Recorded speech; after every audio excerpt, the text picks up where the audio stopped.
everybody. Okay. Okay, It feels like it's been forever. really? Yeah, I Okay. just, I I think it's gone think by really fast. no, skipping the one time, I just feel like I haven't gotten back in the groove of it. I feel like it's gone by really fast. I feel like summer's going by really fast because it's almost the end of June already. So before we know it, school will be starting back up. Okay, so this is my obligatory, do not forget, it's almost the end of the quarter, change your stinking toothbrush. Oh my Um, gosh, you and your toothbrushes. Yes. Okay. Yeah. That's, I do not work for you know, dentists, but it's an easy way to remember. it is, and I'm telling you, Amanda, if there's one thing that I have learned from you, and this is so stupid, but if there's one thing I've learned from you and our friendship, it's change my toothbrush every quarter. So you should be really proud. I mean, I know it's really silly, but it's one of those things that I think people just forget. And I, okay, my ADHD brain, I have to tie things together. So, in the business we work in, end of quarter is a big deal. And so I have tied my toothbrush to It's a good the end idea. of quarter. It's a good idea. So, So, obligatory, you guys, okay, change your toothbrush. change your toothbrush. And I want to mention one more thing before we actually officially start the show. And it was one thing that we were talking about before we came on. Um, and this is a truly, I believe this is a Texas thing, but you mentioned that over the weekend you took a road trip and you stopped at Bucky's twice. Twice. So Twice. we had to go pick up our daughter. She has been with my sister. My sister broke both her elbows. And so my daughter has been with my sister for, I don't know, three weeks or so. And she was ready to come home, and it's a long trip. My sister lives all the way in Texarkana, and for those of you, well, she lives outside of Texarkana in the Arkansas side, but from our driveway to her driveway, 550 miles one way. Um, and Just a little trip. so just 1,100 miles over 2.5 days. So Just a that little. is my reward for 1,100 miles in two and I'm a a half little days. jealous. So what's your go-to Bucky's snack? Oh, okay. Well, I really like their like venison sausage. Yeah, yeah. Yeah. Because out here we don't get a lot of deer, and back home I'm used to having a lot of deer. Yeah. And so, yeah. Okay. Okay, I what about always yours? liked. I am a sucker, and I don't think they make it anymore. But I was a sucker for the honey macadamia crunch popcorn. I've never heard of that. It was this delicious popcorn that was coated with like this honey butter vanilla stuff, and it had whole macadamia nuts in it. And They I would stopped making buy it? it. I think they stopped making it because the last time I was in there, I went all over the store looking for it and couldn't find it. And one of the employees told me that they didn't carry it anymore. I always So, hate when I fall in love with something like that and then it goes out the window. so boo, boo. But they make a fantastic barbecue sandwich. They make a great BLT. You can find a change of clothes. You can find a new Yeti cup. You can find Christmas gifts. You can decorate your tree. You can get everything you want at Bucky's one stop, and you can fill up with gas, and you can use the bathroom. So And they're the nicest restrooms.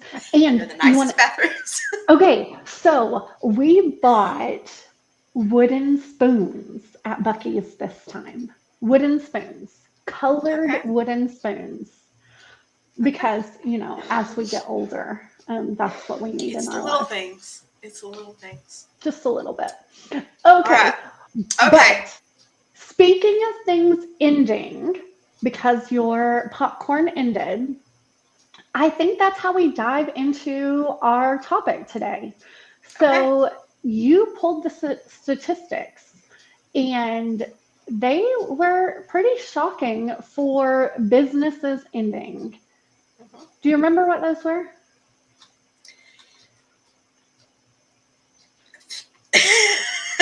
said nope. Small businesses at the 5-year mark, 50% of small businesses are closed.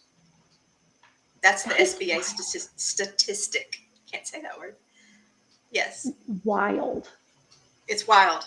So we have a good show today, and we're going to talk about an alternative way to start a business other than bootstrapping it yourself.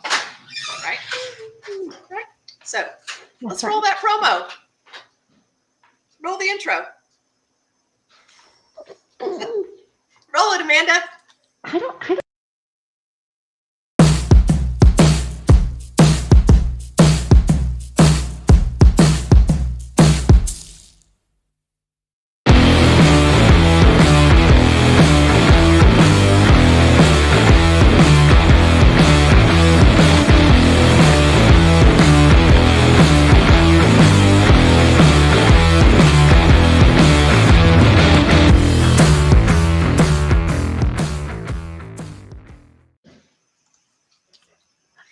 roll the intro, Tammy. That's you. No, I did it. It's okay. I've got the controls over here. Okay. So, hello. Episode 17 of the Down Home Texas Small Business Show. Today's episode is So You Want to Buy or Sell a Business? And this is going to be really good. Now, we had slated 2 expert guests, and I do want to say, going in, Daniel Talbot is not with us today. Wait, he died. No. Okay, no, he did not die. But what did happen is over the weekend, he and Mrs. Talbot became the parents of a brand new baby girl. So, yay! So congratulations to Daniel and Mrs. Daniel. And we're very happy for you guys. And I saw pictures, and she is beautiful. And Daniel will not be with us today because he is taking care of a new baby. So, but we do have our distinguished guest from the Texas Hill Country. Let's bring him on. Hey! Mr. John Rodriguez. Yay! Hi, John. Hey. Yeah, thanks for having me on, guys. Appreciate it. Thank you for coming. And no mention of jerky with Buc-ee's? Nobody? I mean, I said the deer sausage. That's I mean, if I have to pick one. Is that your favorite? Is the jerky? Yeah, so we our girls are 5 and 3, so getting both of them into a Buc-ee's without leaving with 4 cartloads of stuff 2 hours later is a little tough. So you're braver than we are for doing 2 trips on 1 trip. We've been there. So we've been in Texas for 3 years now. So we've gone about 3 or 4 times, but it's a little much with girls that are as young as ours. Yeah. Great place though. It was just me and my husband the first time, and then our 14-year-old was with us the second, so it wasn't that bad. Yeah, we're pros at this. Except for I almost bought a $400 cow portrait. So okay, well, that's a whole nother show. We'll get there someday. So buying and selling. Mm-hmm. What would be your number one thing that you would tell people? Why should they buy or sell versus bootstrapping? So I think there's a lot of advantages to buying something that's established, and particularly if you buy it the right way. As I'm sure both of you know, the hardest thing to solve for when you start a business is product market fit. It's what trips up most startups, I think. Having a business that's already figured that out and already demonstrated it and done it over a long period of time, preferably at least a couple of years, you're really taking a lot of the uncertainty of a startup sort of off the table. I also think that talking to 2 accountants, the idea of cash flow on day one is very, very attractive. Because that even if you get that product market fit, being able to deliver it in a way that's actually profitable and actually has sustainable cash flow, that can even take years for some businesses. So it's kind of like, having the ability to start on like second base. Yeah, it really is kind of interesting But you said knowing how to do it the right way. Does that mean that there's some ways to buy a business that are better than others? For sure. I think that one of the biggest mistakes I've seen on the buy side is people that don't have experience acquiring businesses, selling them. They don't really know what to expect in the process, and maybe they have advisors that aren't particularly experienced as well. They don't tend to understand some of the cash flow ramifications that happen after you buy a business. One of the things that I've worked on with businesses with owners who are looking to acquire businesses is going through and really doing some sensitivity testing on all of the numbers in the business. What happens if revenue goes down by 10%? What happens if margins get compressed a little bit? What happens if the interest rate goes up on your loan? Making sure that you're looking far enough down the line and you're thinking about not just the best case scenario. You're not getting super excited about 5xing it and the growth and all that. That's all great, but making sure that you're protecting yourself, particularly in the short term, because it's been my experience that when acquisitions don't go well, they usually don't go well pretty quickly. And had they had a little bit more runway, and had they had a little bit more resources, a little bit more time, they could have been really successful acquisitions. They just didn't have the resources to get there. That's pretty interesting. Okay, I don't want to dominate. Tammy, you got any questions? I have so many. I have a whole list. So many. Okay. So when you're working with a business owner, either on the buy or the sell side, what would you say are your top 3 things you want your client to know going into a transaction? So I want them to understand where the valuation comes from. Not just the valuation as this static number, but really knowing what's behind it and knowing how it plays in with terms. That is something that I think, particularly with the sellers, they don't tend to understand that. They think selling a business for $10 million is selling it for a bag of money that has $10 million in it, like Looney Tunes, and then you get a one-way, trip book to the Caribbean or whatever. It's just not the reality and the way most businesses actually transact. So you have this number, which can be 5 million, 10 million, 50 million, it can be whatever the number is. How that number translates into actual cash can be very, very different from deal to deal. I've seen deals that were, $5 or $10 million where, the owner never collected most of it because it was contingent on so many things. So understanding not really just what the value of your business is, because it's really just a number, knowing where that value comes from. What are the things in your business that are actually going to drive the value for a third party, understanding what that is and how that translates into a number. That's always one of the biggest hurdles, particularly with sellers, is getting a little bit of a sanity check with what businesses actually transact for on the market. I think when I'm talking with sellers in particular, the other thing I really want them thinking about is, what are you doing after you sell? Because I don't often have people lead me in with statistics. I love all the statistics. My favorite one is that 75% of owners regret selling after they sell. I think there's a lot of advisors that assume that that's based in the financial outcome, and the reality is it usually isn't. There are many people who transact businesses for 8 and 9 figures and really struggle after they sell because they haven't really thought about, what is my life going to look like without this business? It's been a huge part of their identity for 15, 20, maybe 30 years. And it's been my experience that entrepreneurs don't fare well in idle retirement. So the idea that you're just going to work 50, 60 hours a week, and then one day you're going to get this check and have nothing on your calendar, that doesn't lead to very good outcomes. So I always want my sellers thinking about, what are you doing after you sell this? What's giving you fulfillment? What's challenging you? I think that's really important. And I would say the third is probably making sure that you have the right advisors around the table.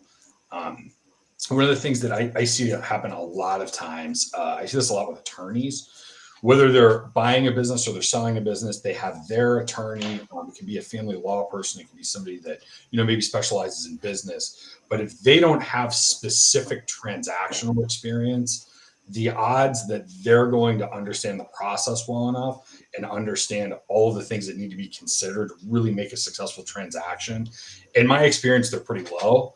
And if you talk to anybody who's an M&A advisor or somebody that's overseeing a lot of transactions, they will tell you that nothing kills a deal faster than an attorney that's not used to overseeing transactions. They tend to fight too much. They redline too much. They tend to take too hard of a stance.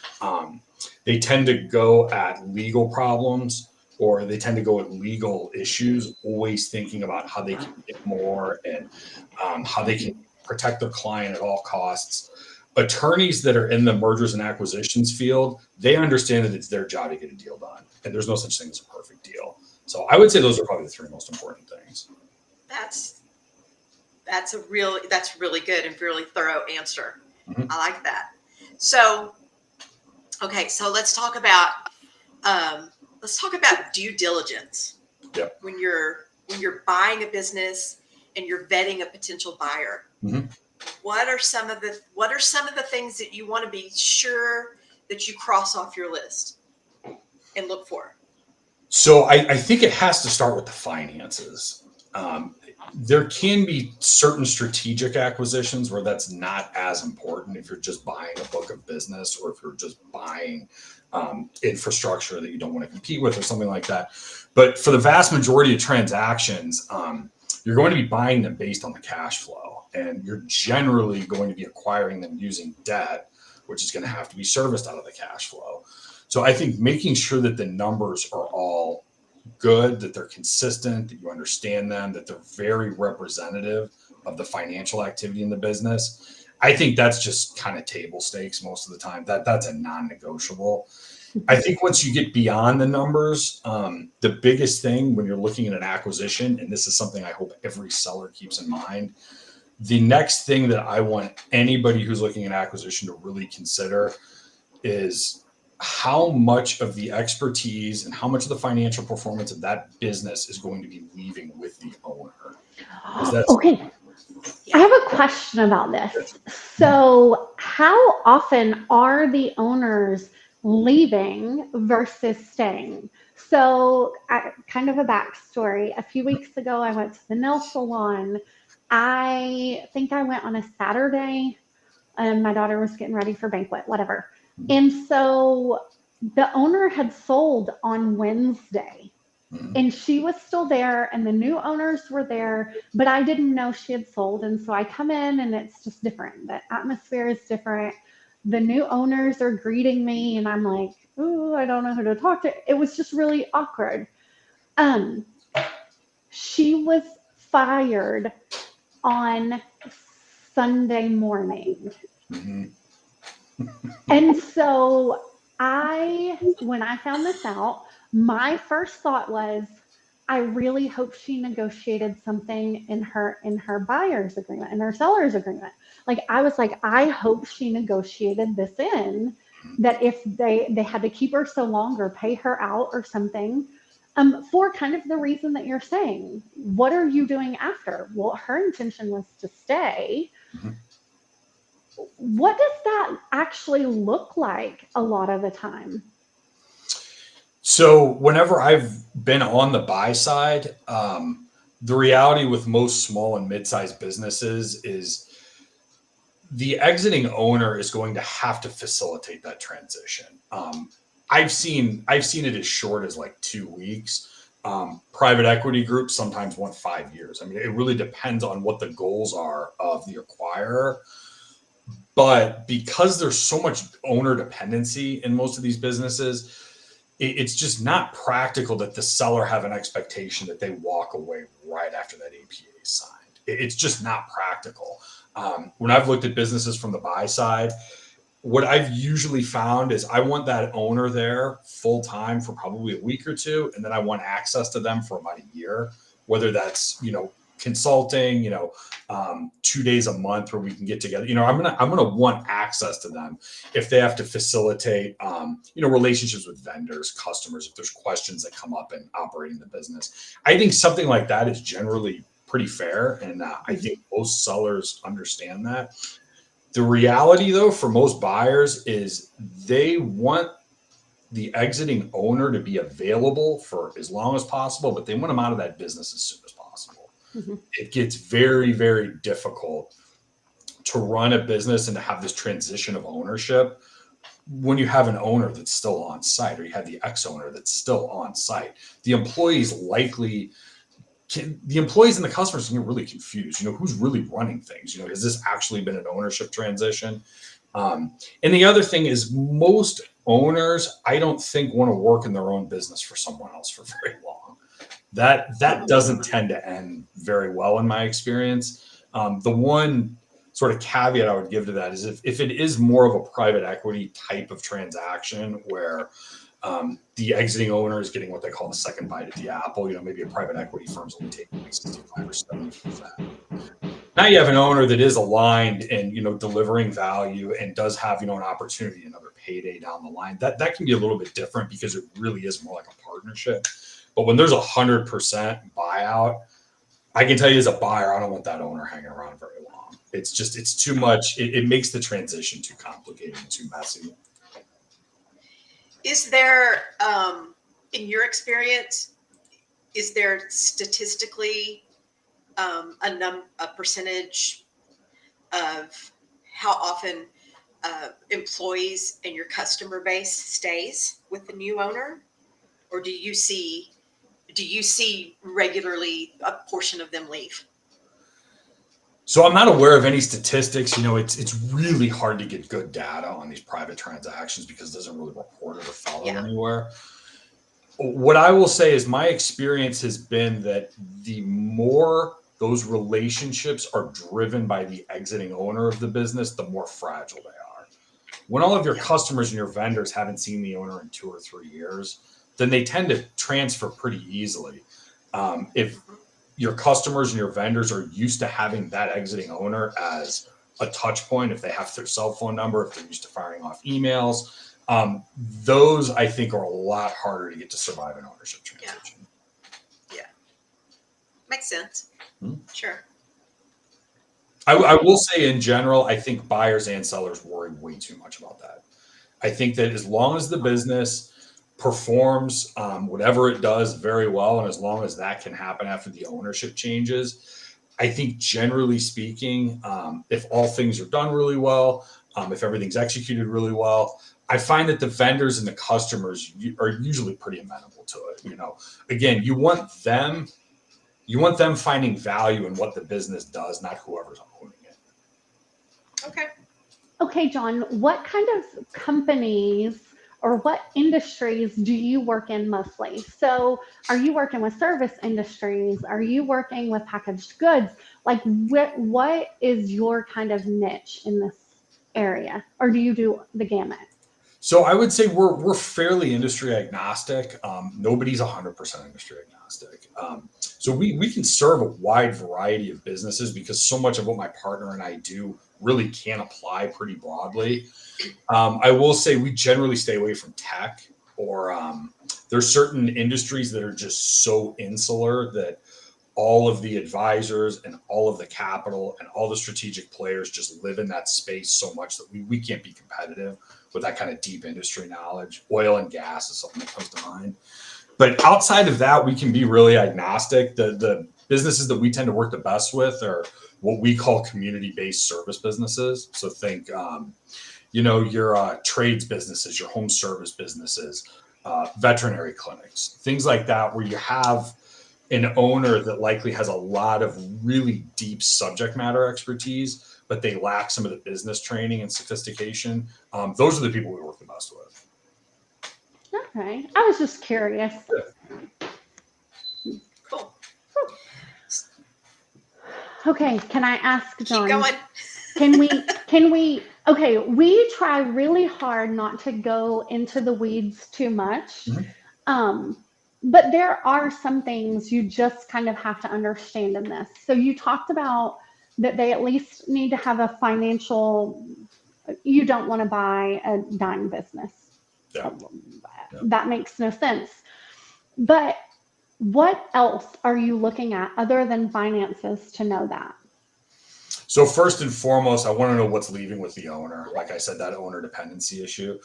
Outside of that, one of the things that I always do with clients first is just a basic SWOT analysis. One of the things that comes out of that is usually the way an owner thinks of their business and what the strengths of their business are, particularly all the external factors, they can be very different than what buyers are looking at. So one of the things that I find most owners are pretty good about the internal things in their business, what the business does well, what it maybe doesn't do very well. What I think they struggle with a little bit more is how does that business fit into their marketplace? What's happening in the overall market? What's happening with their competition?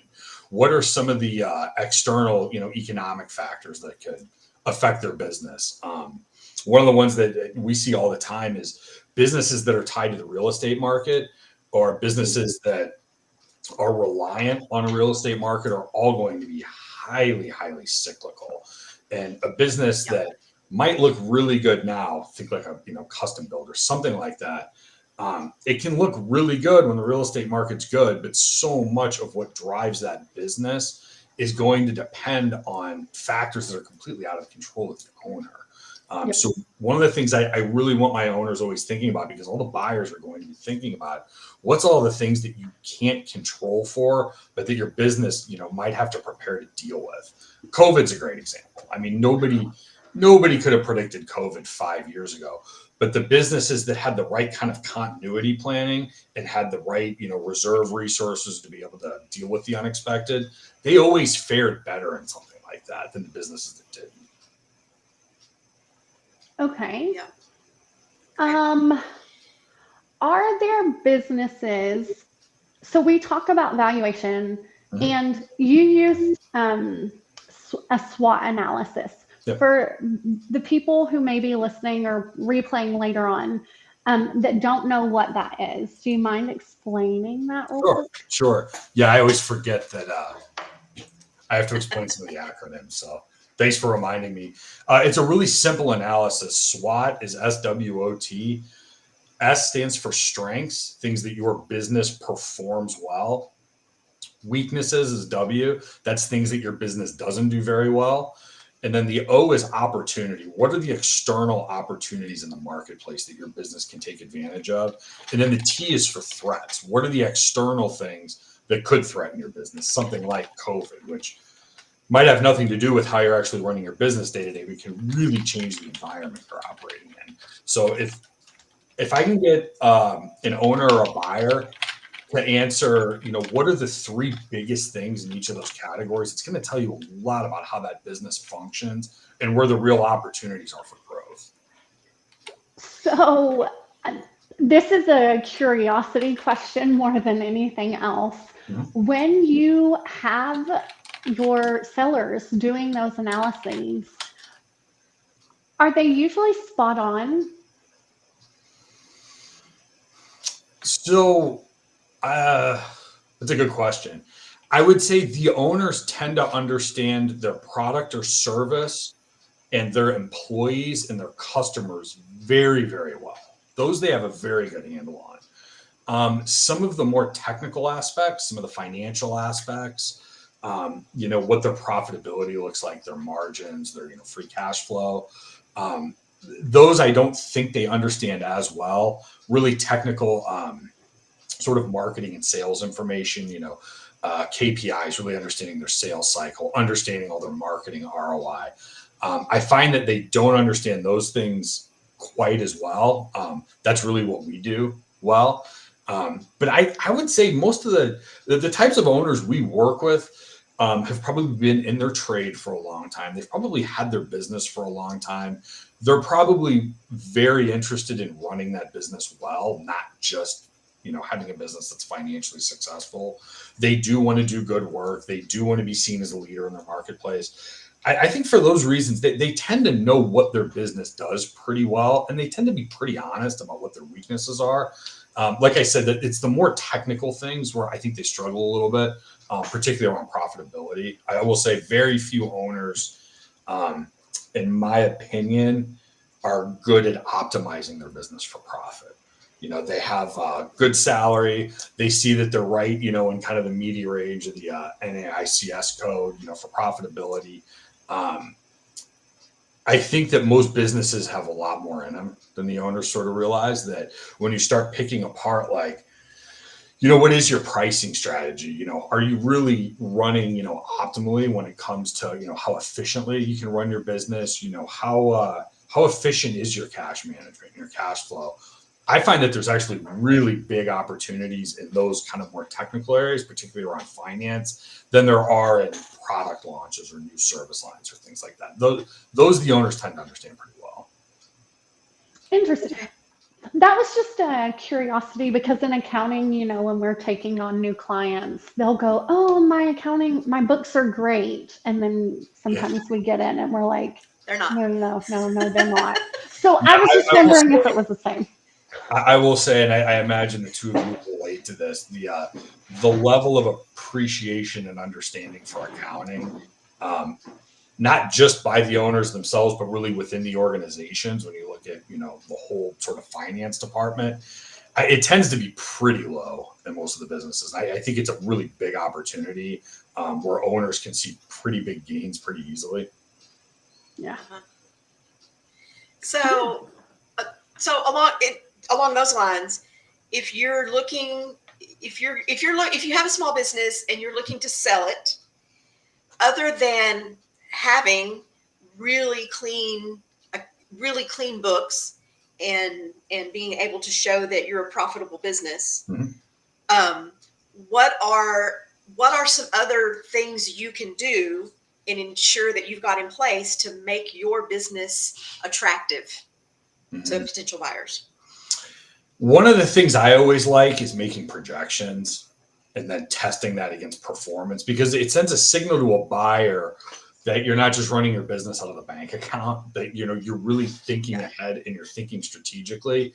And when you can show a buyer that that's baked into the DNA of your business, that we're not just doing the kind of hustle startup thing, like we're actually looking down the road and we're actually making decisions based on these goals that we've set, I think it's a great way to run a disciplined business, number one. It's the best way to do strategic planning, in my opinion. But it also just sends a great signal to the buyer that you're interested in running a very professional business. So I think that's one of the things that's really easy. And it doesn't have to be the most sophisticated 19 sheet Excel spreadsheet. Like literally just start out by quarters and just work backwards. We want to be here in 2 to 3 years. So let's chunk that out in 90 days. Okay. That means that, our revenue or our, customer count, or whatever KPI you're really looking at. That's where these need to be every 90 days and show that, you're running a business that doesn't just have this plan in place, but you're actually operating it to achieve these goals. I think that sends a fantastic signal to any buyer. Excellent. Yeah. Oh, okay. So can we talk about like policies and procedures? Yeah. And do you think that those are important things to have in place when you're looking to sell? For sure. Because I think a lot of owners, they get so used to running their business every day and to being the sort of, the first call for all their managers or supervisors. They take for granted how non-transferable that knowledge is and that expertise. And that's why I tell all my owners, anything you're doing that is of critical day-to-day importance, maybe not the strategic planning, but anything that's happening on a daily basis in your business that you're having to solve for personally, we've got to figure out a better methodology than you always being on the other end of the phone, because that does not make for a great business. It doesn't make for one that's very transferable. It doesn't make for a great employee culture, to be honest. So yeah, I think taking a look at those tasks and those processes are really important to keeping your business going and keeping the performance up, making sure that those are written down and that they're regularly reviewed. I've seen a few SOPs where they blow the dust off of it and you find out that they haven't done anything that way in like 7 years. It's got to be this has to be a habit in the way you run your business. We're regularly going to look at these procedures and we're going to look at these processes, and as those change, we're going to update the SOPs. Because that's another thing. That's one of the first things that a buyer is going to look at is, right. What in running this business is really memorialized, so that if I have to hire somebody else, if something happens, and all the people that just have this in their head, how do we make sure we can bring someone in and keep up that continuity? Mm-hmm. Mm-hmm. Yeah. Okay, so you kind of said something about employee that what does it do to employee morale if the owner is the one who has all of the answers? What do you mean that that doesn't create the best environment? I think that most employees, I mean, I experienced this firsthand in my own businesses when I sort of did this the wrong way, like most owners. I assumed that my employees wanted to come to me with they wanted me to have all the answers. And what I realized is the best employees want the trust of their ownership and they want the ability to make decisions. They want the ability to, run their own department to some degree. They want that accountability. And if you're the type of owner, where everything has to flow, every big decision has to go through you, even little decisions. I think good employees get tired of that because they want to be able to take on more responsibility. They want to be able to add more value. Like I said, that was one of the mistakes I made early on in my business. And when I figured out, I have people that are pretty aligned with our goals and they really want to do a good job and they want to develop and they don't want to come knock on my door 11 times a day. They got a lot happier. My business ran a lot better. I think some of it is getting over that ego hurdle that a lot of business owners have. They feel like, or at least I know I felt this way, and I've seen this with a lot of other owners. They feel like the more decisions they're making, sort of the more important they are, the more vital they are to the business. When the reality is it's the exact opposite when you're building a functional, sustainable business. Yeah. Yes. Yes, so from a CFO perspective, I very much try to tell my owners, like, you don't want to have to be there for the business to continue running.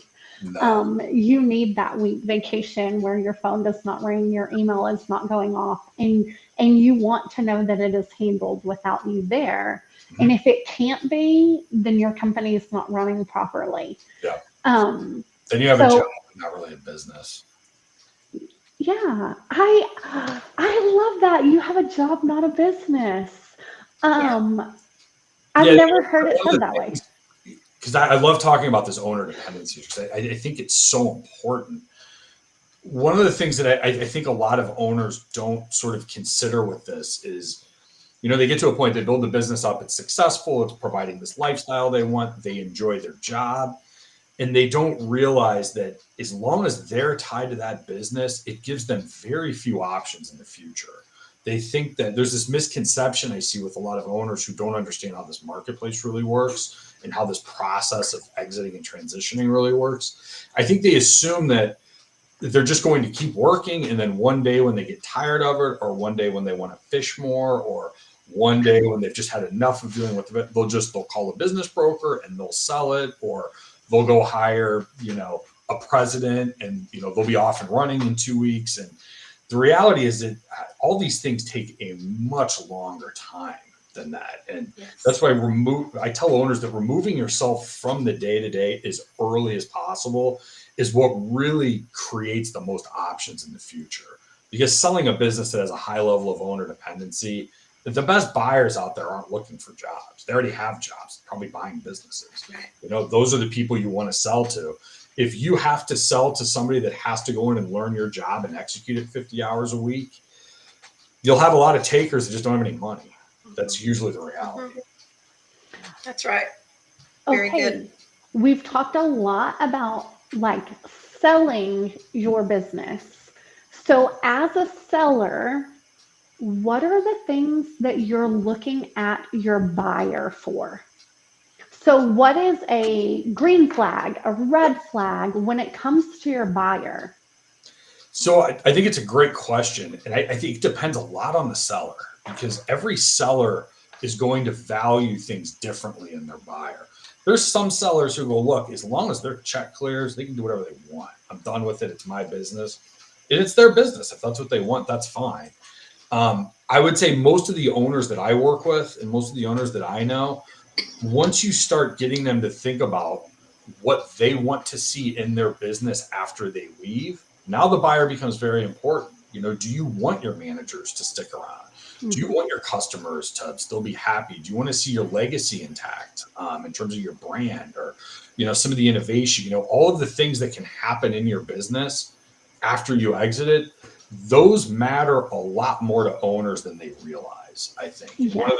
one of the reasons, when we were talking about the stats earlier, and I said that so many owners struggle after they exit their business, regardless of the financial outcome, is I think a lot of the owners didn't really think through, like, how's it going to feel if somebody comes in and fires 70% of my staff the next day? What if they come in and completely rebrand this business and my legacy's gone?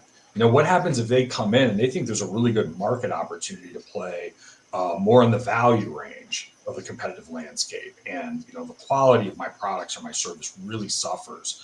I don't think many owners think about those things until they get on the other side of their exit and it's too late. And that's something that I think is really, really unfortunate.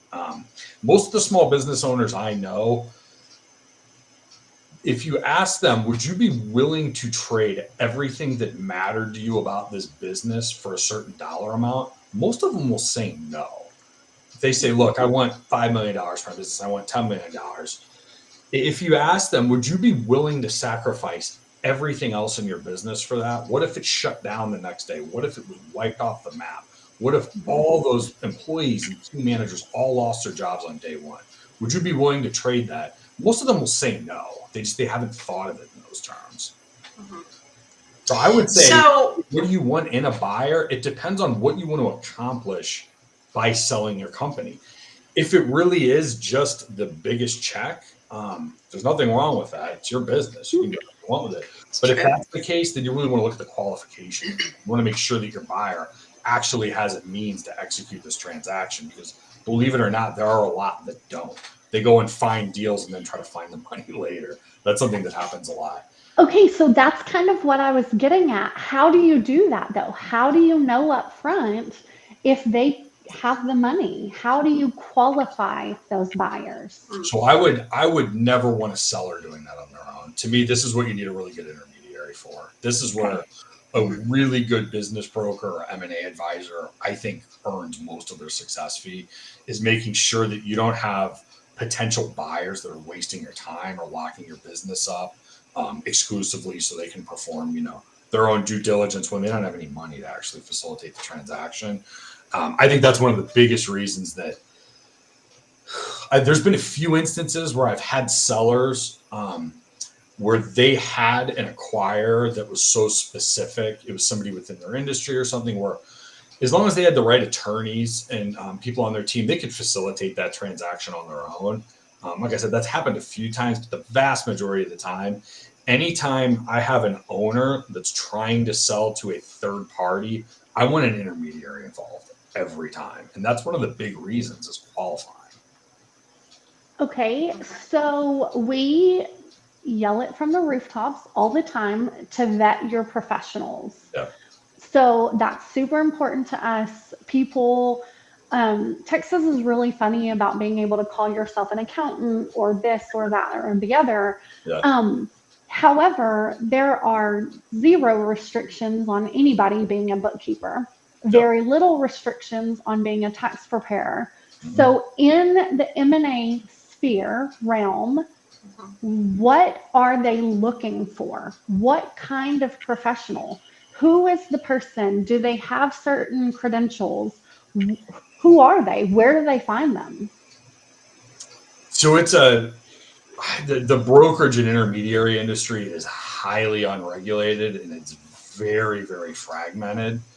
There's some designations out there. There's, CBI is probably the biggest one, Certified Business Intermediary. I don't think all of those are that meaningful, to be honest. Any seller that is preparing themselves to go to market and is confident that they're actually ready to engage an M&A advisor or a business broker, I think ask around, and I think don't be shy about asking them what their track record is. Ask them how many listings they have right now. Ask them how many listings they sell in a year.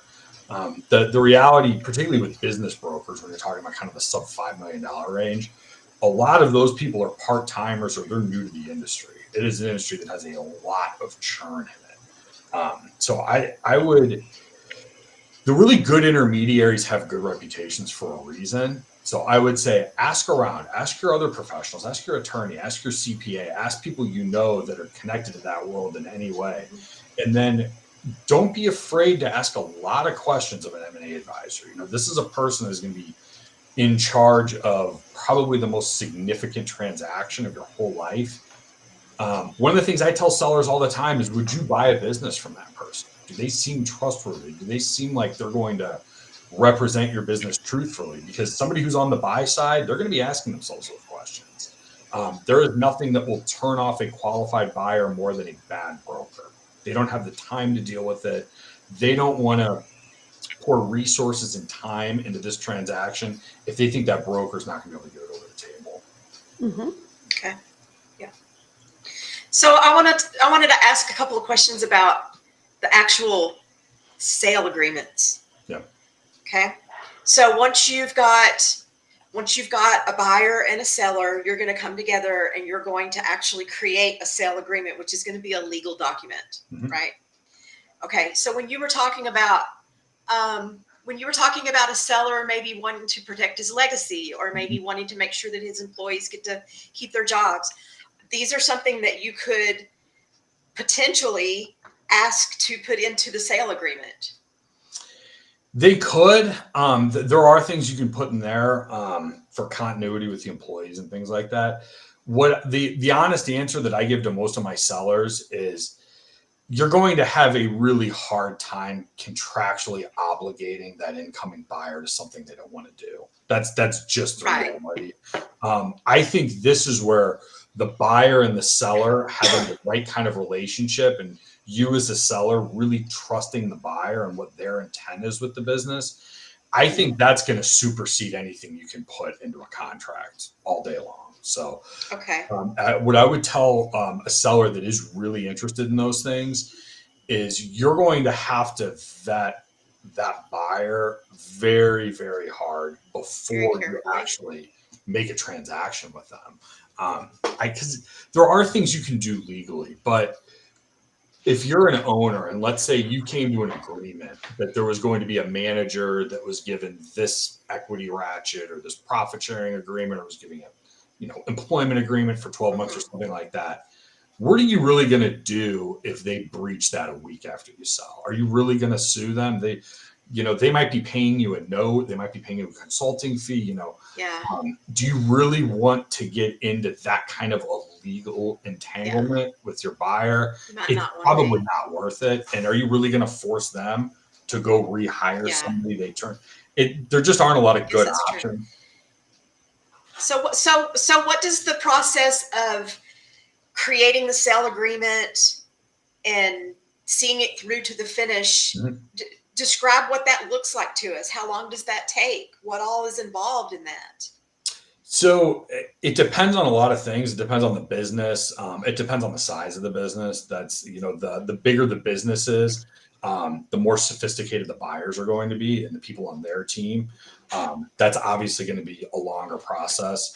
I think the most important thing that you can do to influence that process as an owner is to have a really good idea of what you want the transaction and what you want the business to look like after that. If an owner has a really clear picture of that, I want this price, I'm going to hold this note back, I'm going to agree to this non-compete, I'm going to consult for this. If you have a really good idea of all those things, then a good attorney can actually draft that pretty quickly. Where I've seen these things draw out a little bit is when the owners aren't very clear about those things. And then some of the aspects of the agreement get exposed in the process. And now the attorney has to go back and change this to reword this. I would say the process itself, if an owner has a really good idea of what they want to accomplish and the people on their team understand it really well, and you have an attorney that knows what they're doing and has, done a lot of transactional work, it could take a month or 6 weeks. It doesn't have to take, 3 or 6 months. It can be done fairly. It doesn't have to be drawn out. No. I've seen transactions happen in like 10 days before. Now that's a very, very unique circumstance where, you had a seller who literally only had one buyer because it was a strategic acquisition. It made a lot of sense with their portfolio. The seller knew this. So they got together quickly, This company could do their due diligence in like 2 days because they were on the same ERP system. And this was all very easy. Now that's the exception, but it can happen.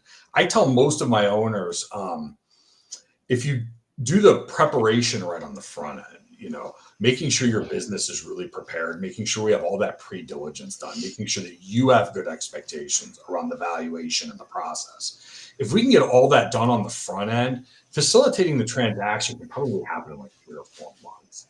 Alternatively, if you haven't done those things, you're probably going to have to plan on a year. Wow. Okay. Yeah, it's a long process. This is one of the biggest, I think, misconceptions that owners have. Even if they have a really successful business that's running well for them and it's profitable, there's not many scenarios where you call a business broker the next day, they have a controlled auction or market it 2 or 3 weeks later, you're under LOI a week or 2 after that, financing clears in 45, like that just doesn't happen. That's very, very rare.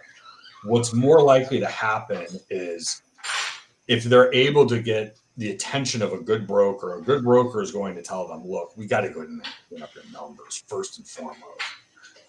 We got to make sure that we have some really good SOPs in place, that we have really good documentation for everything. There's probably going to have to be some personal work done, some estate work done with your wealth manager, with a good attorney to make sure that we're anticipating all the consequences of this sale and we're not reacting to it after the fact. That process, that in and of itself can easily take 6 months. And then, marketing a business and, fielding inquiries and, going from, the market to an LOI or an actual closed transaction, that can take, 4 to 6 months in a lot of cases. Wow. Yeah. It's a long process. It's a long process. One of the reasons that I always tell the owners I work with is that it's never too early for somebody like me to get into that business, is because if I get in there and we have an owner that says, look, I want 4 or 5 million for my business. That's what my wealth manager said I need. That's really my walkaway number. The actual value of that business is $1.5 million, which is probably more likely.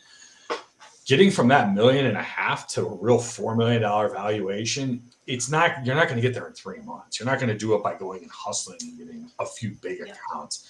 That's not how that works. A buyer, and particularly their lender, is not going to believe it unless it's been on your books for a year. The reality is that's the only way it looks like sustainable growth to a buyer and to their team. So if you want to go from that, call it $1.5 million, $2 million of equity value, and you really do want to sell for $5 million, you're not going to be able to turn that business into the one that sells for $5 million in a quarter or two. It just takes time. Right. Yeah, I can see that. Makes sense. So do you have any broker horror stories that you could share with us? I can tell you a few. I can tell you a few pretty bad ones. Do you want to hear the buy side horror story or the sell side horror story? Either. Give us one of each. Okay. So this was one of the most egregious ones I saw on the sell side. So I was actually looking to buy a business a couple of years ago, and I saw a listing. Looked really interesting to me. It was one of the franchise brokerages that I'm sure both of you have heard of. I won't say which one. So I sent an email to the broker that was listed and said, hey, here's my investment thesis. Here's my background. I'd really like to, learn more about this business. He said, great, sign an NDA. A month later, I hadn't gotten the teaser. And this should happen in a day or two. I mean, there's really no reason after an NDA sign that the information of the business should be withheld. And I knew what the business was, by the way, because this broker did a very bad job of hiding the information. This is a great tip for any sellers out there. If you have a broker that puts the year your business was founded in a listing that's supposed to be confidential, you probably want another broker, because if I know the year it was founded, the industry, and the location, I can find it on Google in 5 You can seconds. figure it out. Yeah, it's easy. So I knew what this business was, and I knew who the owner was.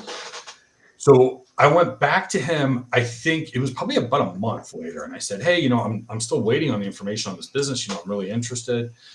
He said, well, we're just getting our finances together, and they're trying to get their trailing 12 months. It's okay. Next month, I go back to him again. There's another excuse. Next month, there's another excuse. Now, keep in mind, this is advertised on their website, and I know who the owner is. Finally, after 4 months, I realized that there was something going on between the seller and the broker. I didn't know what it was, but I went to the broker and I said, "Look, I know it's this and this business. I know it's this guy that owns it. Can I please just reach out to him on my own?" Now, most of those NDAs have what are called non-circumventing clauses, meaning I cannot legally reach out to that owner on my own. I have to go through the broker. Well, the broker said no. So then I went to the broker's boss, to the person that actually owned the firm. And I said, "Look, I signed this NDA like 5 months ago. I just want to have a conversation with this owner. I don't know where they're at about selling. I don't know what's going on with your guys' relationship, but I just want your permission because I'm not going to do it on my own." Then she told me no. And this listing ended up staying on this site for like 6 months. And then I knew because I had seen something the owner had posted or whatever, that the owner actually withdrew from the market. And I don't know how many other people like me called about this business. And I don't know that this owner was ever told that there was somebody who was really qualified financially, who had owned hospitality businesses before this was a hospitality business, Wow. that was really interested in speaking with you. I have no idea what happened, between the seller and the actual broker. Things like that happen a lot. And a lot of the times the brokers only sell about 15 to 20% of their inventory. That's a kind of little known fact. If they see any deal friction in a deal, they're not going to pursue it that much. It just doesn't make sense for them. So if they have a business that they want to dangle out there and see if they get a few good phone calls and they get really lucky with early on selling it, they'll usually do that, and they'll be happy to sign them and put them on a 2-year tail and tie them up. But if they don't get the kind of interest that's really easy for them to close really quickly, they'll usually forget about it and they'll just move on to the next one. I think a lot of the sellers don't understand that, but that was one of the worst sell side stories for me, because this owner was really struggling. It was a 3rd generation business. Owning the business hadn't been what he thought. My experience in the hospitality business could have plugged in really well with this. I could have afforded the business 5 times over. It wasn't a big acquisition. The fact that a broker not only wasn't facilitating me getting in front of this owner, but was preventing it, that was really disappointing to me. So that was one of the hardest ones on the sell That's side. bad. That's wild. Yeah, like I said, this is a completely unregulated industry in Texas, and something that a lot of people don't know about the brokerage industry is that most of them don't take any salary or any draw. So they live and die by getting to the closing table, and it's a tough business, and very few people make it to year 3. It is very, very hard. Wow. Let me think about my worst on the buy side. Well, okay, so I'll tell you, this isn't really something that I think happens a lot, because buy side representation is actually pretty rare in this space. Mhm. The business brokerage industry doesn't work like the real estate industry, where you have 2 representatives that each have an obligation to their client. Most of the business brokers are all just sell side brokers, but when the market gets really good, they all want to double dip. So I can tell you, when I moved out to Texas, just 3 years ago, and I was looking for a business, I went around to all the sell side brokers and I gave them my packet with my qualifications, my investment thesis, my background. I had a whole packet that I shopped around to all of them.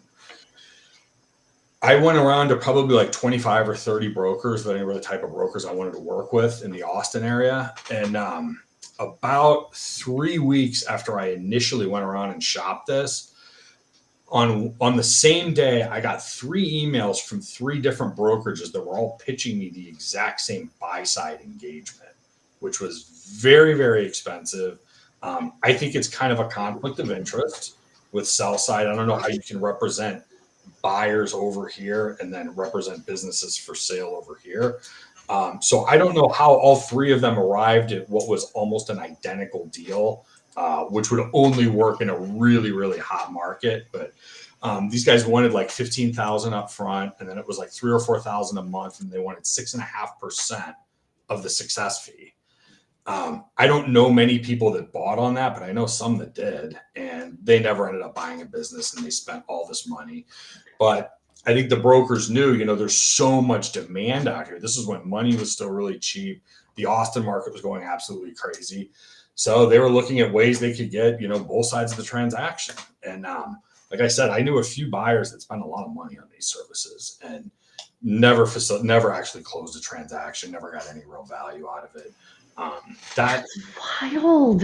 Yeah, that's like I said, unregulated industry, and anybody, there's a few caveats, but basically anybody that wants to represent the sale of a business and take a percentage of that sale as a commission can do it in Texas. There's no licensing or certification or anything, which should. That's a little bit frightening. It's a little bit frightening. I will tell you my experience. Once you get above the $5 million level, and you're talking about M&A advisors, they tend to have a different level of training and sort of professionalism. But the Main Street brokers in particular, the ones that are brokering businesses under $1 million, be very careful with them. There's some that are very good. The reality is most of them just aren't that highly trained, and they're interested in playing the volume game because they know that when they sign a business, there's only about a 10% chance they're going to be able to actually sell it. So they spend their time filling up a pipeline, not facilitating deals. It's just not the way the business works. Wow. Ooh, wow. Okay, John, you have given us so much information. So if there is somebody who is interested in reaching out to you, can you tell them the best way to do that? Do you have a website, LinkedIn, Facebook? How can they reach you? Yeah, so they can find us on the web at hillcobiz.com, HILLCOBIZ.com. You can always email me, John at hillcobiz. You can find me on LinkedIn if you want to reach out to me there. Those are the best ways. Okay. All right. Well, we are so grateful. You taught us so much. It is mind blowing. This is not one of the things that I thought would be this highly unregulated, by the way. It's scary. I'm so thankful that you guys had me on because I love just getting on and like talking about this stuff because it was something that I never thought about when I owned my businesses because there's just not that much. There aren't that many resources out there, and I don't think there's enough people talking about this. Well, hopefully we'll help get that conversation started a little bit more and get some education spread. Yeah. Yep. And we'll keep talking about it. So thanks again for having me on. I appreciate it. Yeah. Thanks, John.